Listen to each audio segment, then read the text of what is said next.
All right, so Donald Trump, as a part of his 2024 presidential launch-off, is trying to do his best Ron DeSantis impression and declaring war on trans people. So he basically put out this video where he is calling to essentially eliminate the ability for trans people to meaningfully exist within society. That may seem like an exaggeration, but we're going to watch through this clip, and I'll give you guys some other perspectives in terms of some of the right-wing legislation that has been passed around GOP-controlled state legislatures around the country, and you'll see what I mean, because essentially it seems like this has been elevated to a point of complete absurd hysteria surrounding the LGBT community more broadly, but specifically it seems like trans people are getting the brunt of this, and this is honestly borderline, in my opinion at least, like genocidal rhetoric, because these videos that they're putting out, these statements that they are making on a regular basis, essentially again just want us to live in a society where trans people do not exist. So let's go ahead and jump into this video real quick. The left-wing gender insanity being pushed on our children is an act of child abuse. Very simple. Here's my plan to... All right, I just got to pause it. I know we're only a couple seconds into this, but the idea that, somebody like Trump and his base of evangelical supporters are like fervently in favor of addressing child abuse broadly within the country, which is obviously a massive real problem that does take place legitimately, but the idea that like you care about that while at the same time completely glossing over one of the most egregious child abusive institutions in the world, the Catholic Church, first and foremost, without addressing that, without having real meaningful critiques of that, is just absolutely ridiculous, right? If you wanted a starting point for an organization or an institution or a phenomenon where children are regularly, repeatedly getting abused, and there is a concerted effort in order to cover up the evidence of that abuse and continuing to perpetuate that abuse by shifting different priests around to different locations and different churches around the country and around the world, then it seems like you could potentially start with a massive critique of that, but instead they're choosing to go after trans people and any doctors who want to give trans affirming care to those trans people, as if like that is somehow child abuse. But it's, again, I think it's honestly ridiculous, but we'll circle back around to a lot of that here in a second. To stop the chemical, physical, and emotional mutilation of our youth. On day one, I will revoke Joe Biden's cruel policies on so-called gender affirming care. Ridiculous. A process that includes giving kids puberty blockers, mutating their physical appearance, and ultimately performing surgery on minor children. Okay, I just want to say the gender affirming surgeries that take place, like bottom surgeries that take place, that does not really happen with children. So that's mostly just something that has been extremely exaggerated by a lot of right wingers in this country. There was another example where Matt Walsh, who did this whole "What is a Woman" propaganda piece that he put out a couple of months ago, he was doing an interview, and I covered this on this channel, but it was absolutely wild. He was asked directly about like how many kids do you think are on, I think it was hormone therapy or puberty blockers in the country right now, and he was saying, oh, it's happening to millions and millions of kids. And then you actually go look at the data on this, and it was literally like a couple thousand over a stretch of years in the United States. So this entire thing has been completely blown out of proportion. And I want to also note, when he's talking about using this language, notice the rhetoric that they choose to use when they're discussing trans affirming care versus like normal health care that people get all the fucking time. Notice how they use the words like mutilating, and they're deforming their bodies, and doing all these horrific violent surgeries and all of that, and just supercharging their rhetoric surrounding this, when they would never have that same rhetoric when it comes to a bunch of other gender affirming procedures that even non-trans people get all the fucking time. I mean, I personally, when I was in high school, there were multiple different girls who got breast augmentation surgeries for a multitude of different reasons. Sometimes, I don't know, your boobs are a little bit too big and it's causing you like back problems or whatever the case may be. I'm not a woman, so obviously not the person to really speak on this, but the point is there are tons of different procedures that take place that people think are completely acceptable and normal, where you are augmenting your physical appearance. Another one would be nose jobs, or how about men who take steroids, for example, or get hair plugs or veneers. I mean, there's so many different instances where human beings within society are in one way or another augmenting their appearance or having some of these types of procedures done, but it's just specifically when it comes to trans people, then suddenly it becomes like this extremely violent and horrific mutilating procedure, and that's the type of rhetoric that they exclusively use for that situation, but not any of those other situations. I just find that to be kind of interesting and revealing, to say the least. Can you believe this? I will sign a new executive order instructing every federal agency to cease all programs that promote the concept of sex and gender transition at any age. At any age. Okay, notice again, he says at any age. So now they're dropping the pretense of this even being about just children. Okay, he's saying he's going to try to use his executive powers if he becomes the president to try to ban, essentially again, as I said at the start of this video, the ability for trans affirming care to take place in this country. Okay, so they are essentially pushing for the elimination of trans people existing in the United States. That's transparently what he is just saying. I'll play it there one more time if you want to hear it again. Promote the concept of sex and gender transition at any age. I will then ask Congress to permanently stop federal taxpayer dollars from being used to promote or pay for these procedures and pass a law prohibiting child sexual mutilation in all 50 states. It'll go very quickly. I will declare that any hospital or healthcare provider that participates in the chemical or physical mutilation of minor youth will no longer meet federal health and safety standards for Medicaid and Medicare and will be terminated from the program immediately. Furthermore, I will support the creation of a private right of action for victims to sue doctors who have unforgivably performed these procedures on minor children.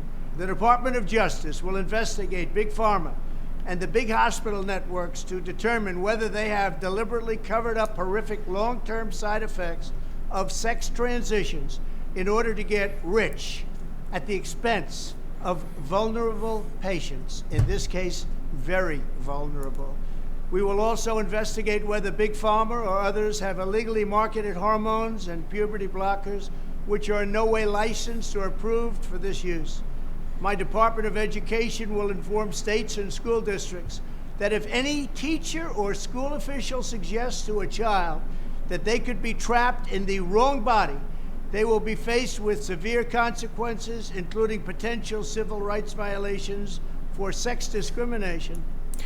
Okay, so, I mean, again, couple notable things that he just tacked on there at the end. Number one, they have this critique of big pharma and of, health insurance companies or hospitals taking financial advantage of the American people, but just in this one circumstance. I mean, again, you hear me talk about it all the time on this channel. I am for nationalizing big pharma. I don't think this should be an industry that is controlled in any way, shape, or form by the profit motive. Okay, number one. Number two, I believe in Medicare for all, meaning getting rid of a lot of these for-profit billion-dollar health insurance companies in the United States. Okay, so when I have a critique of the healthcare system and the exploitation and the profiting off of the suffering of the American people, that is a principled critique, right? That is a leftist principled critique on our healthcare system broadly and how these services should be delivered to the American people. But they just bring this out in this one example as if like there's no other profiting off of healthcare. They make it out to be like this is a conspiracy here, and I've heard this from multiple different conservative pundits and politicians as well, where they talk about, oh my God, some of these for-profit healthcare providers are profiting off of some of this trans-affirming care, and it's like, no shit, I don't think they should. In fact, I don't think that any of these services, these procedures, these healthcare situations should be for profit. Okay, that's something you could apply to the entirety of the healthcare system, but they only bring it up in this one instance as if it doesn't happen in the rest of the system, and then portray it as if it's some sort of a massive conspiracy where they're using this as an opportunity to, I guess, disingenuously promote being trans to young people, which ties into the last thing that he was just saying there, where I guess he's pushing for what he says are severe consequences for any teachers who even, I guess, suggest to young people that being trans is something that is real within society, which it's very important to note here. Trans people, gay people have literally been documented existing throughout the entirety of recorded human history. This isn't something that just randomly sprung up a couple of years ago and now all of a sudden we're seeing all of these gay and trans people. No, this has always existed throughout society. Okay, so that's not like something new that just sprung up into existence, but he's pushing this. And again, the underlying premise here which I think is the most insane aspect of all of the commentary, all of the discussion surrounding this, because I think it's you could have conversations about like, okay, should hormone therapy be applied to this age, or should surgeries be limited to this age, whatever. There are conversations that could be had surrounding that. I think that they should be had amongst like doctors and actual professionals who know what the fuck they're talking about, instead of somebody like Donald Trump, who honestly I don't even think gives a single solitary shit about this issue. He's just using it for political issues. But those are conversations that can take place and do take place, as there's a huge broad swath of research and study that has been done on this issue. But again, when he's talking about trans or teachers pushing the idea or mentioning the idea that somebody could be feeling as though they are in the wrong body that they were born with, or with sexual preferences with gay and lesbian people existing, or non-binary people existing within society, the real fundamental argument that they're putting forward, the premise of that argument, premise number one, is that it is a choice to be gay or trans. Okay, again, the idea here is that these teachers are somehow grooming children into being gay and trans, or I guess like tricking them into being gay and trans, using putting up a pride flag in your school, or having books that refer to the existence of gay and trans people within society. I mean, that's the underlying premise here, which I think, again, a vast majority of the country at this point understands that being gay or trans is not a choice. It's just an innate part of who you are as a person. But this is how they're going about doing this analysis. And so I want to just show you guys a little bit of the bills that we have seen pushed by a lot of these right-wing GOP state legislatures around the country. So here from the New York Times. They say GOP state lawmakers push a growing wave of anti-transgender bills. So they say over the past 3 years alone, Republican state lawmakers have put forward a barrage of bills to regulate the lives of transgender youths, restricting the sports teams that they can play on, bathrooms that they can use, and medical care that they can receive. One thing on the sports teams that they can play on that I found was a perfect encapsulation of this entire issue. And there's obviously going to be a lot of people who have strong opinions on trans people participating in sporting events, but just to sum it up for you guys, there was a bill, and I think it was a state of Utah, that was actually vetoed and then overridden by the it was vetoed by the governor and then overridden by the lawmakers within the state of Utah to ban trans people from participating in high school sports. And when you looked at the background details, okay, you would have thought, with the rhetoric surrounding this and how much people are up in arms about this issue, you would have thought that it was like thousands and thousands of trans people who are playing these high school sports, and they're stealing all of these accolades and potential scholarships from all of these different people. In the entire state of Utah,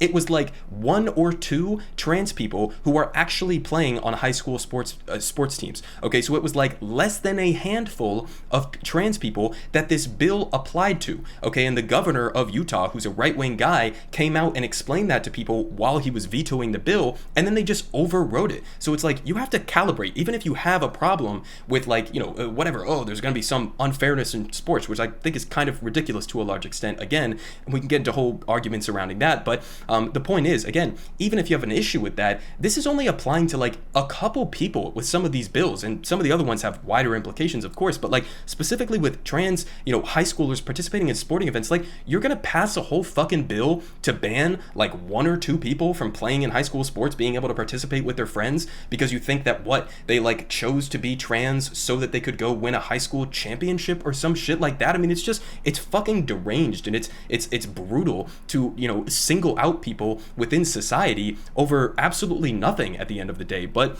they continue here. They say, but even by those standards, the start of the 2023 legislative season stands out for the aggressiveness with which lawmakers are pushing into new territory. They say that the bills that they have proposed, more than 150 in at least 25 states, 150 anti-trans bills in 25 states, include bans on transition care into young adulthood, restrictions on drag shows using definitions that could broadly encompass performances by transgender people. Okay, so let me, just one anecdote on this. Okay, when I was young, I went to a couple of different drag shows, and honestly, my only takeaway was like, that was fun, that was entertaining. All right, I didn't go to a drag show where they were like on stripper poles or half naked or something like that, but I went to drag shows, and 99% of the time it's just completely innocuous. I mean, it's just like a fun event that you go to, and you hang out and you see people dressing up in silly exaggerated outfits and all of that, and it's like I didn't get anything from that, believe it or not. Even though I went to a couple drag shows when I was younger, I still am a heterosexual cis man. Didn't like trick me into turning transgender or whatever the fuck. But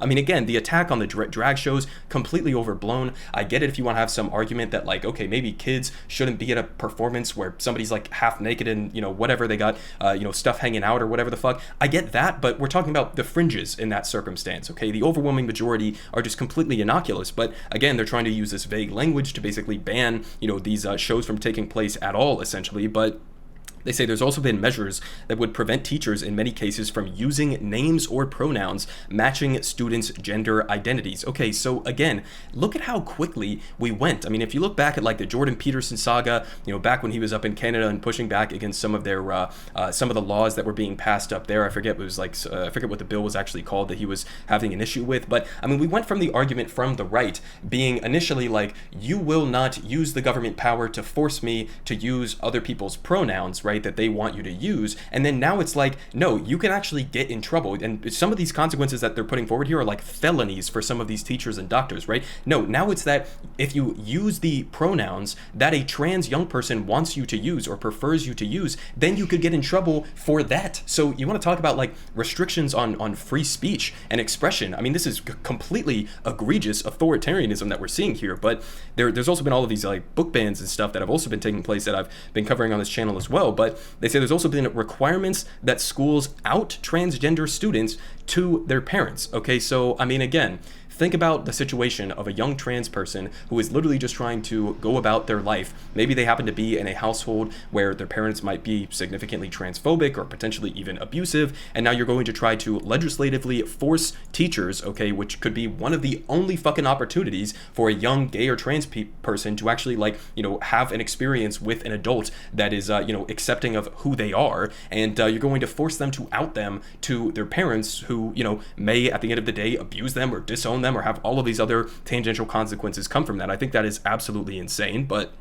they continue saying that the flood of legislation is part of a long-term campaign by national groups that see transgender rights as an issue on which they can harness voter anger, as with the campaigns against remote learning and critical race theory. I think these are all a little bit different, but they're going to lump them all here together. I think critical race theory and the transgender rights issues do tie together very strongly, but they say that they reshaped many school boards and lifted Republicans in Virginia's elections in 2021 with their new governor, Glenn Youngkin, and though the midterm elections provided little evidence of some of this bump that they would get from coming out with this, anti-trans and anti-CRT narrative that they are pushing on here. But the main point that I would want you to get from this paragraph is just understanding that this is like a classic right-wing move from, historically throughout modern history and, longer than that, honestly, of, a lot of people who are serving the elites within society, specifically the Republican Party. And don't get me wrong, this applies to Democrats as well. They just happen to be more, in my opinion, on the right side of some of these social issues, but this is literally just a distraction. Okay, Republicans don't want to be going out every day and talking about their economic plan to shaft the working class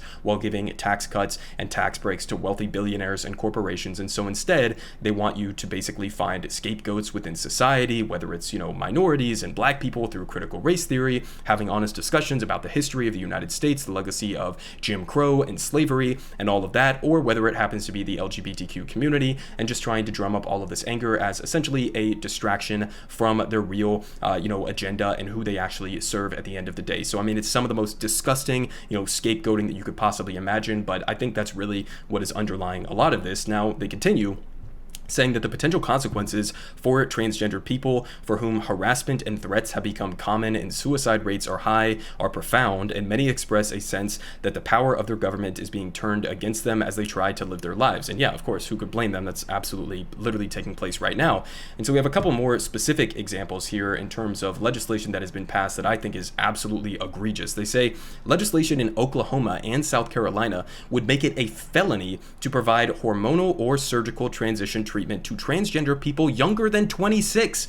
Okay, so again, even if you were going to go with this sort of narrative about how we need to protect the children or whatever the fuck, this is talking about younger than 26. I'm 23 right now. Okay, so they're trying to ban it for anyone younger than 26, which means essentially they're going to be trying to force some people who have already gone about getting some of this trans affirming care to detransition. They're going to try to force trans people to detransition. I mean, again, it's just absolutely disgusting here, but they say this is an uncharted incursion into adults' healthcare, and they say other bills in both states and in Kansas and Mississippi would ban such care up to the age of 21, and bills in more than a dozen states would ban it for minors, which Arkansas was the first to do in 2021 against the consensus of major medical organizations. They say a bill in Mississippi declaring that separate is not inherently unequal. I'm sorry, what the fuck?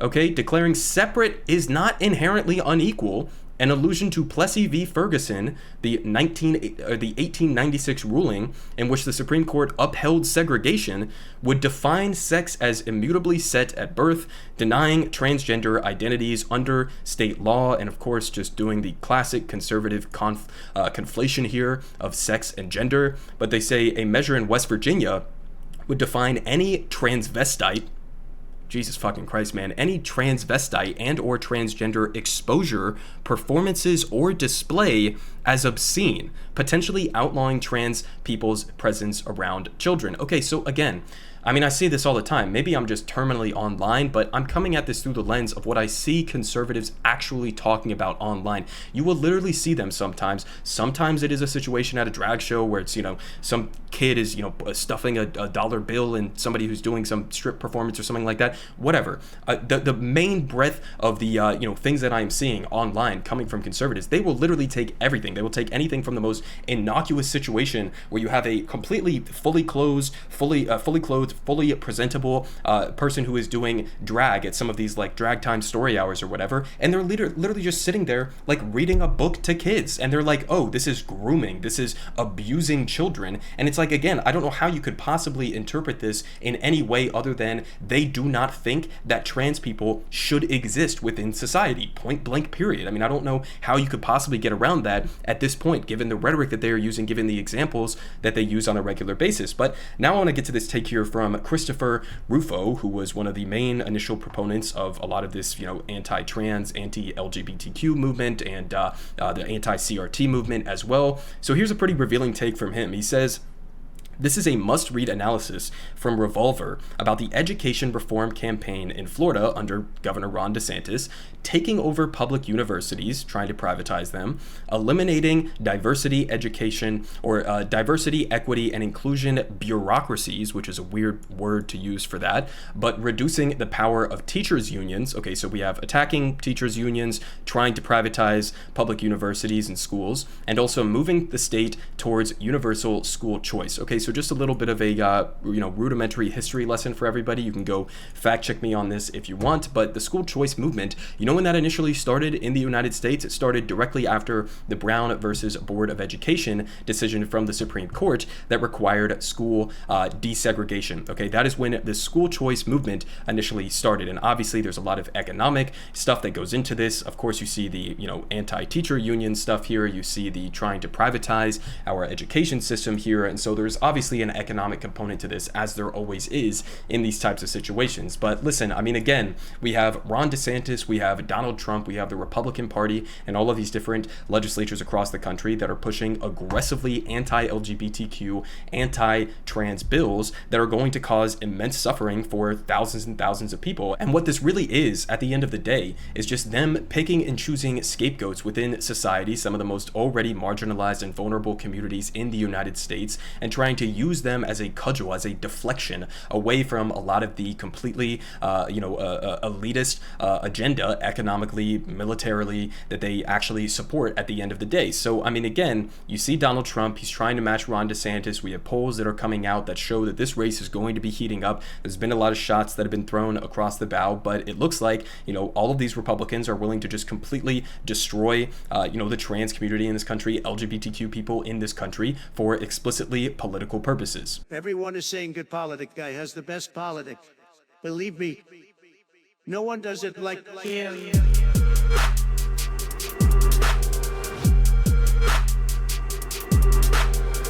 Believe me. Everyone is saying